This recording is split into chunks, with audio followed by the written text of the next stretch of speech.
अस्सलामुअलैकुम दोस्तों, कैसे हैं आप लोग। उम्मीद करते हैं कि आप सभी लोग खैरियत से होंगे। दोस्तों आज की वीडियो में हम कुवैत की कुछ ज़रूरी खबर, ज़रूरी जानकारी जो आ रही है वो आप तक पहुंचाने वाले हैं। आप लोगों से गुजारिश है वीडियो को शुरू से लेकर आखिर तक जरूर से देख लें। दोस्तों वीडियो को लाइक भी जरूर कर दें।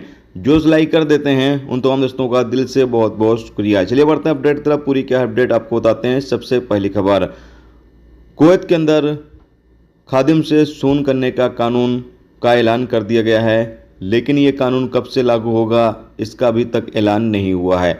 बहुत सारे दोस्तों के सवाल आ रहे हैं कि भाई ये कानून कब से कुवैत के अंदर लागू होगा, इसका क्या प्रोसेस होगा, किस तरीके से खादिम से सून हम करवा सकते हैं। तो आपकी जानकारी के लिए बता दें कि अभी ये कानून का ऐलान किया गया है। हुकूमत की तरफ से कहा यह गया है कि ये कानून तैयार किया जा रहा है और जल्द ही ये कानून लागू कर दिया जाएगा 2 महीने के लिए।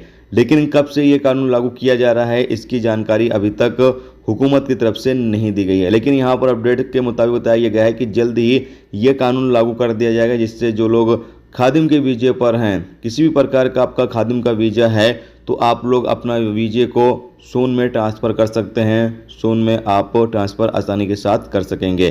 क्या प्रोसेस होगा, कब से ये कानून लागू होगा, जैसे मिनिस्ट्री की तरफ से इसकी जानकारी आती है इंशाल्लाह आपको ज़रूर से बता देंगे। बाकी जो लोग खादिम का वीज़ा रखते हैं, आप ट्रांसफ़र करना चाहते हैं तो आप तैयार रहिए। जैसे ही ये कानून आएगा तो आप इसका फ़ायदा उठा सकते हैं।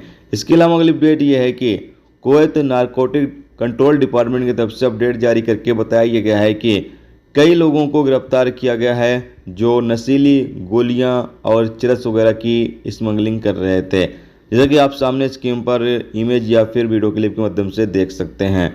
बताया गया है कि इनके कब्जे से तकरीबन 30 किलो चरस और की नशीली गोलियां इनके कब्जे से बरामद किया गया है, जिसकी ये स्मगलिंग करने की कोशिश कर रहे थे।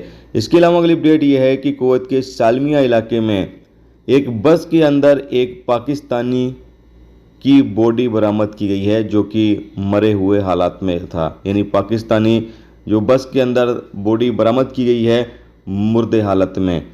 फॉरेंसिक डिपार्टमेंट को इसकी बॉडी सौंप दी गई है ताकि चेक किया जाए कि इसकी नॉर्मली मौत हुई है या किसी रीजन से इसकी मौत हुई, यानी किसी ने बस के अंदर इसको मारा है या फिर नॉर्मल तौर से इसकी मौत हुई है, ये जांच की जाएगी।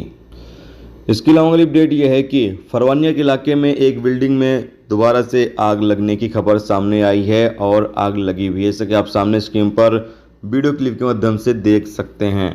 बताया गया है कि आग किस वजह से लगी है, किस वजह से नहीं, इसकी जानकारी नहीं आई है, जबकि आग बुझाने का काम चल रहा है।